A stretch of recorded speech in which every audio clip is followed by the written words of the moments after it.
Živijo, jaz sem Ul in sem srednješolec in v bistvu moje življenje se je po mojih 16 letih šele zares začelo, ker pač imam toliko načrtov, toliko želj, toliko vsega pač na svetu, ko bi še rad naredil, preskusil, videl in doživel.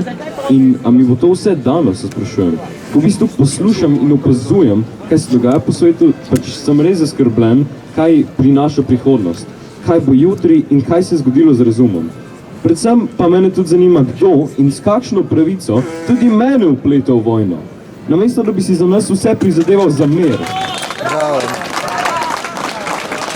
Oziroma vem kdo, naša vlada, s kakšno pravico. Tukaj pa vstaja eno odprto vprašanje. Če mene vprašate z nobeno, orožje ubija, če še komu ni jasno, in ne spodbuja miru, ampak smrt, ki grozi, da se bo razširila čez cel svet, ki bo presekala moje sanje, načrte, želje in ki me bo namesto v lepo življenje poslala pred kroglo. Kajti pri 16 letih pravi, da si že zrel za ubijanje in ti porine puško v roke. Zato vsem odraslim, ki naj bi to bili, čeprav potem, ker vidim, močno dvomim v to, ne želim biti, oprostite izrazu, kanonfuter. Ne želim ubijati in ne želim se iti tuje vojne.